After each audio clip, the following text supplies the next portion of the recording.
Welcome back to Inclusive Bites. I'm DJ with Inclusivology, an educational program designed to support your school with the 9 essential elements of meaningful inclusion, because inclusion does not work unless you have all the pieces.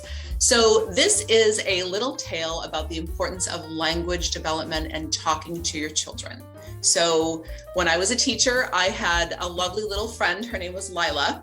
And every day she would come to me with some new thing that she wanted to tell me. And every day it felt like a little bit like charades with words, because she would use descriptors to describe everything rather than using the word itself. So she came to me one morning and she said, "Miss DJ, I went to this store yesterday with mommy and I pushed it." So I, of course, had some idea what the "it" was, but I had to ask a litany of questions in order to gather information for her so she could recall the right word. So she had a severe language impairment, and word retrieval and general knowledge of words was a challenge. So I would have to ask her questions like, what color was it? Shiny. What did you put in it? Stuff. What kind of stuff? Food. Tell me about the shape. Tell me how you pushed it. So you get the idea. So after a litany of questions, I was able to repeat back to her the shared information in hopes that she could recall the word, but she couldn't yet. So I showed her a picture of what it was, and she says, "Yeah, that's it. And so, of course, it was a shopping cart.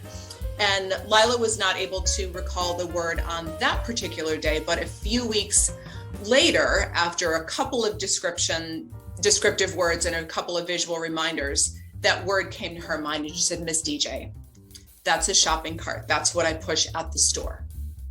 So my purpose in sharing this is it is so important that we talk to children.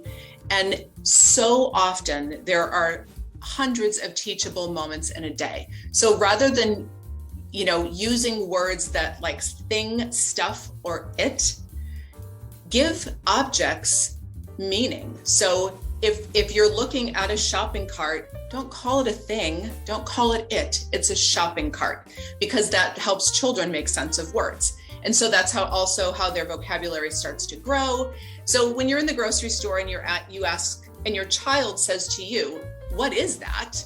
and it's an eggplant, give them the information rather than simply saying "that's a vegetable," or "that's not your business," or "I'm busy," or "be quiet."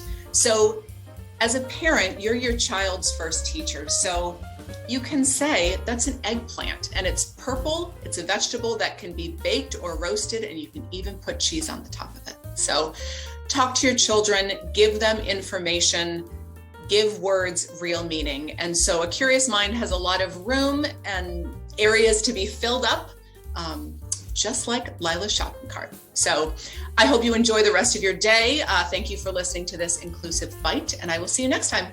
Bye-bye.